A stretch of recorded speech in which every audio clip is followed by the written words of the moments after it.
샬롬! 이 아사셀 염소에 대한 이야기가 16장 21절과 22절에 또 나옵니다. 아론은 그의 두 손으로 살아있는 염소의 머리에 안수하여 이스라엘 자손의 모든 불의와 그 범한 모든 죄를 아뢰고 그 죄를 염소의 머리에 두어 미리 정한 사람에게 맡겨 광야로 보낼지니 염소가 그들의 모든 불의를 지고 접근하기 어려운 땅에 이르거든 그는 그 염소를 광야에 놓을지니라. 아멘.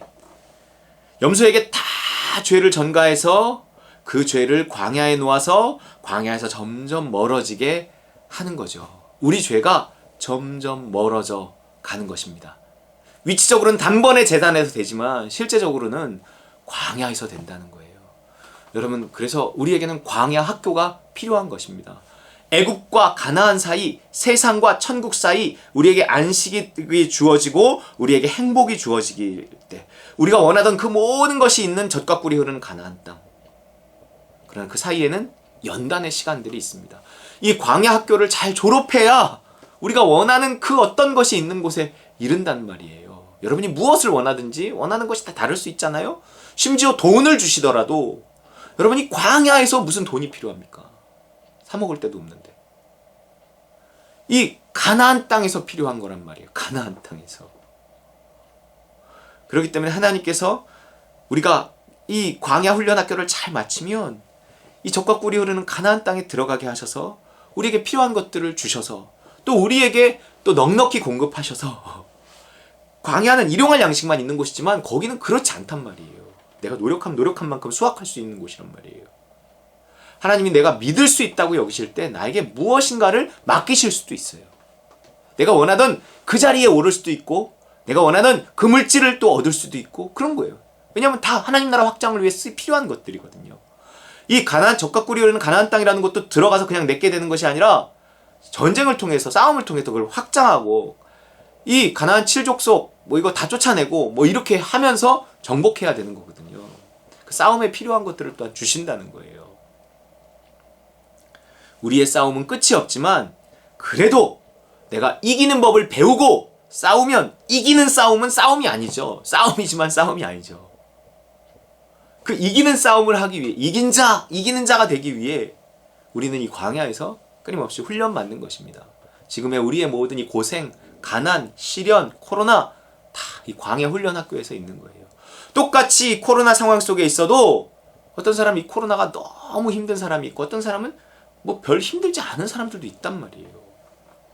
그것이 성격의 차이일 수도 있지만 믿음의 차이일 수도 있는 거예요. 상황의 차이일 수도 있고 다 차이가 있지만 우리가 어떤 상황 속에 있더라도 우리의 믿음이 이미 광야를 넘어서 있으면 우리는 어떤 광야적인 요소가 우리에게 와도 전 지구적으로 와도 우리는 거기서 건진받을 수 있다는 거예요. 그게 구원이잖아요. 이 땅에 7년 환란이 있어도 공중 혼인잔치에서 예수님과 함께 잔치한다니까요. 지금도요, 누군가는 잔치하는 삶을 살 수 있습니다. 지금도요, 어떤 교회는요, 잔치하는 교회가 될 수 있어요. 다 신음하고 다 죽겠다고 그러고 그래도요, 어느 교회는요, 잔치하는 교회가 있을 수 있어요. 무슨 교회, 있을 수 있어요. 물론 두렵고 떨림이 있지만 하나님께서 주시는 믿음이 있으면 허락하시면 그렇게 되는 거죠. 여러분, 우리 인생도 마찬가지예요. 하나님이 누리게 하시면 어떠한 상황 속에서도 누립니다. 전쟁통에도 누릴걸요. 하나님이 주시는 복이에요.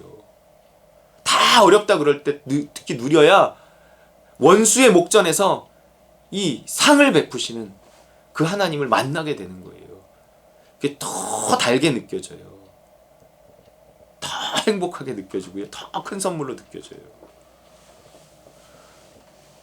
여러분, 이 아사셀 염소를 멀리 떠나 보내고 계십니까?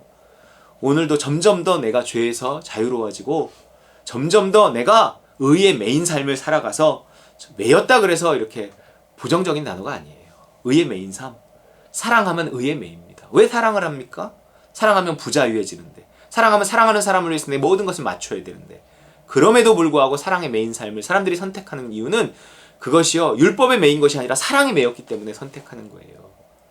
사랑의 메인 삶은요, 기꺼이 종이 되는 삶입니다. 우리가 우리 자녀들을 위해 종이 되잖아요. 심지어 강아지를 사랑해도 강아지 때문에 종이 돼요. 놀러도 못 가요. 걔 밥 줘야 된다 그래요. 그럼에도 불구하고 그거를 참아내는 게 사랑이란 말이에요. 우리가 그런 사랑이 있으면 우리는 기꺼이 오히려 기꺼이 귀뚫린 종을 내보내. 됐다, 이제 너 나가서 자유롭게 살아라. 아닙니다, 난 주인님이 좋습니다. 귀뚫린 자발적인 종. 그럼 귀를 뚫어요. 문설주에 대고.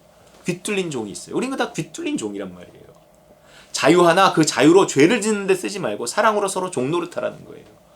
하나님께서 우리에게 사랑을 부어주시면서 너 마음대로 해 이러시는 거예요. 아니요, 나 마음대로 하지 않을래요. 나는 이 사랑을 가지고 주님의 종이 될래요. 내가 예전에 원했던 일 다 지푸라기처럼 배설물처럼 여겨요.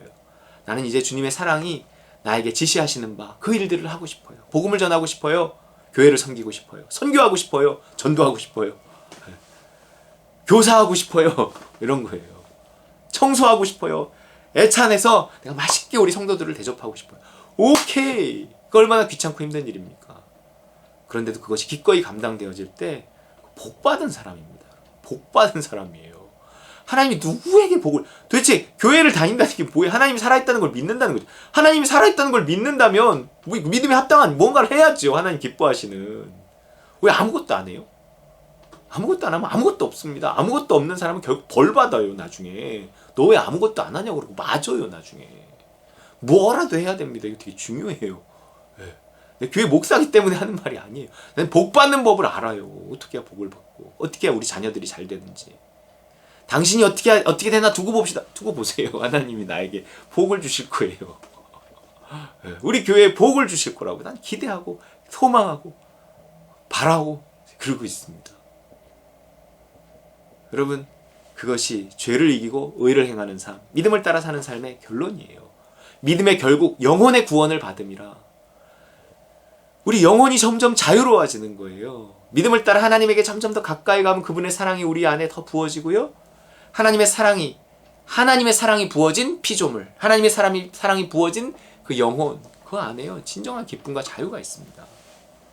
즐겨 순종하잖아요. 땅의 아름다운 소산을 먹는다니까요. 여러분, 이 죄에서 멀어진다는 것은요, 또한 거기에 이처럼 평안과 기쁨이라는 것이 있는데, 그것은 내가 죄책감에서 그만큼 자유롭기 때문에 그런 것입니다. 여러분, 사람이 죄책감에 눌려 있잖아요. 평안도 없고 기쁨도 없습니다. 근데 우리 믿는 사람들이요, 어느 때 죄책감을 느끼는가? 죄를 지을 때예요. 근데 그 죄의 정의가 뭐냐면, 율법적인 사람들은 자기가 가지고 있는 기준, 리스트, 이런 것들을 가지고 이건 죄, 이건 의에 관한 리스트를 가지고 자기의 고정관념, 상식, 어려서부터 배운 거, 주워 들은 거, 이런 것을 따라 살아가다 보면은 늘 눌려 있어요. 그것들이 나를 짓누르거든요. 되게 많아져요. 시간이 지나면 지날수록, 예수를 믿으면 믿을수록, 설교를 들으면 들을수록, 그러니까 더 듣기 싫은 거예요. 왜냐면 맨날 들으면 맨날 한 가지씩 더 얹혀. 뭘 자꾸 더 하래. 하기 싫은데. 그러니까 점점 더 눌리는 거예요. 점점 더 교회 가기 싫고 설교 듣기 싫은 거죠. 귀를 막아버리는 거죠. 여러분, 그것이 율법 아래의 삶입니다. 복음은 그런 게 아니거든요. 복음은 그런 게 아니에요. 복음은 자유예요. 자유로운 거예요. 내가 정말 믿음대로 믿음만큼 발버둥쳐 살아가면서 주님의 사랑이 점점 더 늘어나고, 그러면서 내가 해야 할 일을 하면서도 거기서 이렇게 자유가 있는 것이에요. 그리고 정말 내 마음에 소원이 있어서 뭔가 주님을 위해 하고 싶고 교회를 위해 하고 싶은데 그 해야 할 일을 말해주니 오히려 더 감사한 거죠. 그래서 그 일을 하면서 더 소망을 갖고 더 하나님께 복을 받고 이런 삶을 살아가는 거예요. 그렇기 때문에 그러한 삶에는 죄책감이 이렇게 스며들 여지가 없는 거죠. 근데 율법 아래의 삶은요, 많은 해야 될 것과 하지 말아야 될 것의 리스트가 늘어가기 때문에 죄책감이 늘어가고 평안과 기쁨이 사라지는 거예요. 하나님의 나라가 아닌 거죠.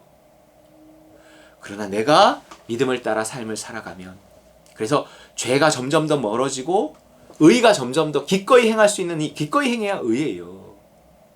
즐겨서 행해야 의입니다.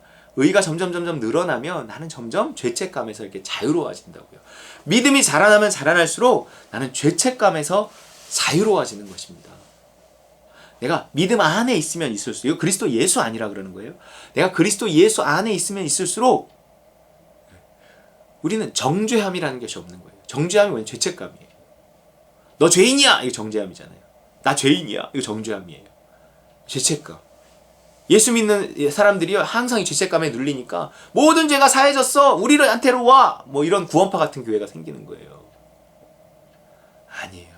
우리는요, 그리스도 예수 안에 있으려고 발버둥 쳐야 되고, 예수 밖에, 믿음 밖을 넘어갔을 때 회개해야 되고, 다시 안으로 들어와야 되고, 내가 정해놓은 율법의 틀 안에 있으면 뭐 자유롭고, 그걸 벗어나면 죄책감이 들고 그러지 않아요. 그 율법 아무도 다 지킬 수 있는 사람이 없습니다. 늘 죄책감을 가지고 살아가는 거예요. 그렇기 때문에 오직 믿음을 가지고 살아가야만, 그러면서 아사셀 염소가 점점 나에게서 멀어지는 만큼 난 자유롭고 죄책감에서 자유롭고 행복하게 되는 거예요.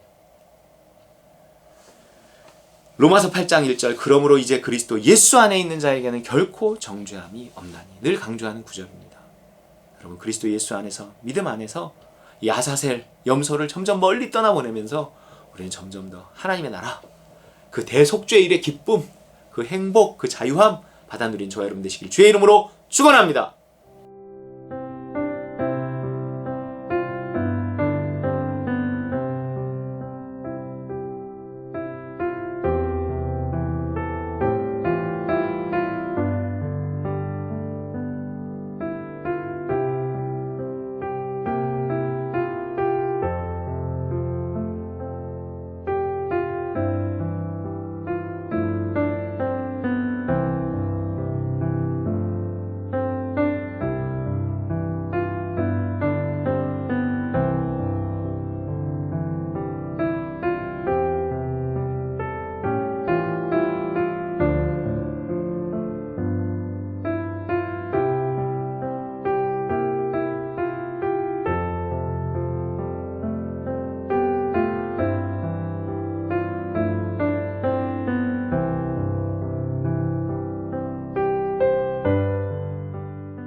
찬송하